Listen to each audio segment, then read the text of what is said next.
მოგესალმებით ეთერშიას და სუტევის საინფორმაციო გამოშვება დღის მთავარ სიახლეებს მარიამ ელიევა გაგეცნობთ. მნიშვნელოვანი სამიტია მზად ვარ ყველასთან საუბრისთვის. ამის შესახებ პრემიერ-მინისტრმა ირაკლი კობახიძემ ალბანეთში დაგეგმილ ევროპული გაერთიანების სამიტთან დაკავშირებით განაცხადა. მისივე თქმით, ის ამ ფორმატს სხვადასხვა ქვეყნის ლიდერთან სასაუბროდ გამოიყენებს. მნიშვნელოვანი სამიტია, ევროპიდან ყველა ქვეყნის ლიდერი იქნება წარმოდგენილი. გვექნება საშუალება, რომ მრგვალი მაგიდის ფორმატში სიტყვით გამოვიდეთ. ასევე გამოვიყენებთ ამ ფორმატს იმისთვის, რომ სხვადასხვა ქვეყნის ლიდერს გავესაუბროთ. ბუნებრივია, საუბარი გვექნება ჩვენი ქვეყნის მთავარ გზავნილებზე, რაც უკავშირდება ჩვენს ძირეულ ეროვნულ ინტერესებს. მზად ვართ ყველასთან საუბრისთვის. ეს ფორმატი გვაძლევს იმის საშუალებას, რომ არაერთ ლიდერს გავესაუბროთ ყველაფერთან დაკავშირებით, რაც ჩვენი ქვეყნის განვითარებას და ევროინტეგრაციას უკავშირდება. ყველა თემაზე გვექნება საუბარი. განაცხადა ირაკლი კობახიძემ. ასეთი რეჟიმის პირობებში სასამართლოში იყრის თავს მთელი ბოროტება. ჩემი აზრით, ამის ყოველდღე ნახვა არის მნიშვნელოვანი ნებისმიერი მოქალაქისთვის. აუცილებელი არ არის პოლიტიკოსი გერქვას, რათა სინამდვილეში ნახოს, სად ცხოვრობ. ყველაზე კარგად ეს აქ ჩანს. ამის შესახებ კოალიცია ცვლილებისთვის ერთ-ერთმა ლიდერმა ზურა გირჩი ჯაფარიძემ ჟურნალისტებს თბილისის საქალაქო სასამართლოში განუცხადა. ჯაფარიძის თქმით, მნიშვნელოვანია ადამიანი დააკვირდეს, რა ხდება სასამართლოში. გარდა ამისა, მან ისაუბრა მესამე სექტორისა და ოპოზიციური პარტიების მონაწილეობით პარტა ბურჭულაძესთან მიმდინარე შეხვედრებზე. თუ გსურთ შეუერთდეთ ისეთ ორგანიზაციას, როგორიცაა ევროკავშირი, არ არის კარგი იდეა, მასზე ასეთ სუდად საუბარი. ამის შესახებ გერმანიის ელჩმა პეტერ ფიშერმა გამოცემა ბათუმელებისა და ნეტგაზეთის დამფუძნებელ მზია ამაღლობელი სასამართლო პროცესის დაწყებამდე ჟურნალისტებს განუცხადა. ელჩი სასამართლოში სწორედ ამაღლობელის პროცესზე დასასწრებად მივიდა. მისი თქმით, გერმანია საქართველოს მეგობარი ქვეყანაა და სურს საქართველოს გაერთიანების წევრი გახდეს. ამასთან ფიშერმა აღნიშნა, რომ ტელეკომპანია იმედმა მასთან დაკავშირებით ძრო ინფორმაცია გაავრცელა და ბრალი დასდო ოპოზიციისთვის მითითებების მიცემაში. ამასთან მე მაქვს შეკითხვა ტელეკომპანია იმედთან. თქვენ თქვით, რომ მე ვაძლევ მითითებებს რადიკალურ ოპოზიციას. დღის საფუძველზე გაავრცელეთ ეს დეზინფორმაცია. ეს ძრო ინფორმაციაა და მე გიწევთ დაამტკიცოთ, რომ მე ვაძლევ მითითებებს ოპოზიციას. განაცხადა მან. საერთაშორისო დემოკრატიულმა კავშირმა საქართველოს შესახებ რეზოლუცია მიიღო, სადაც აღნიშნულია, რომ 2024 წლის 26 ოქტომბრის არჩევნებმა მნიშვნელოვანი დარღვევებით ჩაიარეს, შემდეგაც ქვეყანა მძიმე პოლიტიკურ კრიზისშია. 2024 წლის 26 ოქტომბრის მნიშვნელოვანი დარღვევებით ჩატარებული საპარლამენტო არჩევნებისა და საქართველოს არალეგიტიმური მთავრობის მიერ ევროკავშირში ინტეგრაციის პროცესის შეჩერების შესახებ განცხადების ფონზე საქართველოს სრულმასშტაბიან კონსტიტუციურ, პოლიტიკურ და ადამიანის უფლებების კრიზისში ჩაიფლო, რადგან რამდენიმე ქვეყანამ ორმხრივი სანქციები დააწესა ქართული თანამდებობის პირების მიმართ და ევროპის საბჭომ შეაჩერა ევროკავშირსა და საქართველოს შორის ვიზების გამარტივებული რეჟიმის შეთანხმების ნაწილები, წერია რეზოლუციაში. ერთიანი ნაციონალური მოძრაობის დელეგაცია ამერიკის შეერთებულ შტატებში კონგრესმენ ჯიმ ბერდს ეროვნული უსაფრთხოების საკითხებში რესპუბლიკელ ლიდერსა და საგარეო საქმეთა კომიტეტის დაზვერვის ქვეკომიტეტის გავლენიან წევრს შეხვდა.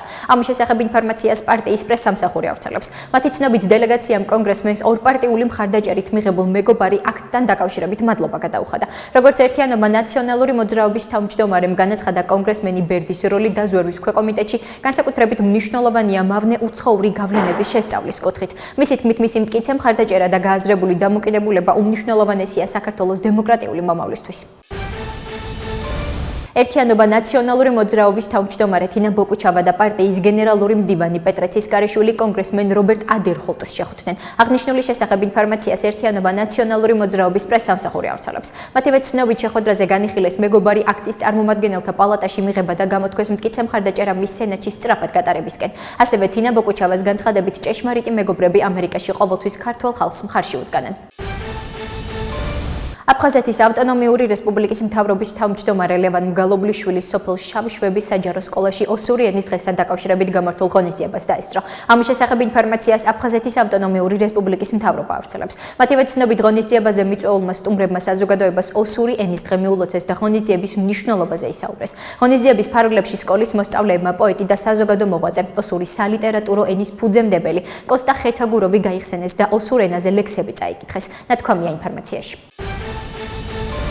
აფხაზეთის მთავრობის აპარატის ადმინისტრაციულ ორგანოებთან და მოქალაქეებთან ურთიერთობისა და საქმის წარმოების დეპარტამენტის უფროსი გიორგი დათუაშვილი აღმოსავლეთ საქართველოში აფხაზეთის ავტონომიური რესპუბლიკის მთავრობის წარმომადგენლობის ხელმძღვანელ თემურ ჭელიძესთან ერთად შიდა ქართლის მხარეში იმყოფებოდა, სადაც აფხაზეთის ავტონომიური რესპუბლიკის მთავრობის თავმჯდომარე ლევან მგალობლიშვილის დავალებით რეგიონში მცხოვრებ აფხაზეთიდან დროებით დემნილი მოსახლეობის საჭიროებებს გაეცნო.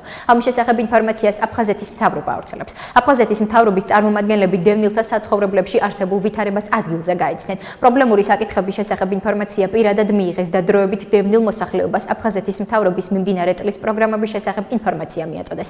დევნილი მოქალაქეების საჭიროებების გაცნობის მიზნით საქართველოს რეგიონებში კომპაქტური განსახლების ადგილებში მცხოვრებ მოსახლეობასთან შეხვედრები მუდმივ ხასიათს ატარებს. ახლა კი გაგაცნობთ უცხოეთის სიახლეებს. ანკარა იმედოვნებს, რომ სტამბოლში რუსეთსა და უკრაინას შორის მოლაპარაკებების შედეგად მშვიდობა მიიღწევა. ამის შესახებ თურქეთის საგარეო საქმეთა მინისტრმა ჰაკან ფიდანმა განაცხადა, მშვიდობისკენ ძალიან მნიშვნელოვანი ნაბიჯი გადაითქმება, თუ მხარეებს შორის უთანხმოება შემცირდება. პირადად მე მჯერა, რომ საკმარისი საფუძველი გვაქვს მოლაპარაკებებთან დაკავშირებით იმედისთვის. ღვთისნებით მოლაპარაკებების შედეგად მშვიდობას მივაღწევთ, განაცხადა თურქეთის საგარეო საქმეთა სამინისტროს ხელმძღვანელმა. რუსული მედიის ინფორმაციით მოსკოვის, კიევისა და ანკარის დელეგაციების წარმომადგენლებს შორის მოლაპარაკებები უახლოეს მომავალში დაიწყება. უკრაინის პრეზიდენტის ადმინისტრაციის ხელმძღვანელ ანდრეი ერმაკის განცხადებით ეროვნული უსაფრთხოების საკითხებში გაერთიანებული სამეფოს, ამერიკის შეერთებული შტატების, გერმანიისა და საფრანგეთის ლიდერების მრჩეველებთან სტამბოლში გამართულ შეხვედრაზე უკრაინისა და რუსეთის დელეგაციებს შორის დაგეგმილი შეხვედრის წინ პოზიციები შეათანხმეს. ერმაკის ინფორმაციით უკრაინის საგარეო საქმეთა მინისტრ ანდრეი სიბიგასთან და თავდაცვის მინისტრ რუსტემ უმეროვთან ერთად შეხვედრა გამართა უკრაინის საკითხზე აშშ-ის პრეზიდენტის სპეციალურ წარმომადგენელ კიტ კელოგთან. შევათანხმეთ პოზიციები სტამბოლში უკრაინის და რუსეთის დელეგაციებს შორის დაგეგმილი შეხვედრის წინ. უკრაინა მზადაა მშვიდობისა და ხანგრძლივი უპირობო ცეცხლის შეწყვეტისთვის. ჩვენ ასევე მზად ვართ შეხვედრებისა და მოლაპარაკებებისთვის უმაღლეს დონეზე, აცხადებს ერმაკი.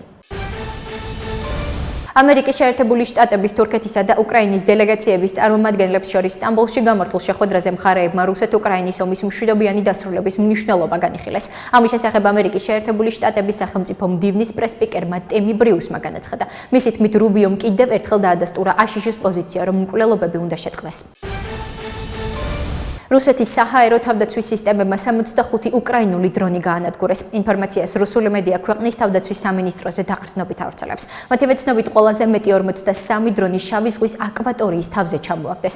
ამასთან 21 დრონი ოკუპირებულ ყირიმში ჩამოაგდეს, ერთი კი ბელგოროდის ოლქში. ასეთი იყო მიმდინარე სიახლეები მომავალ შეხვედრამდე.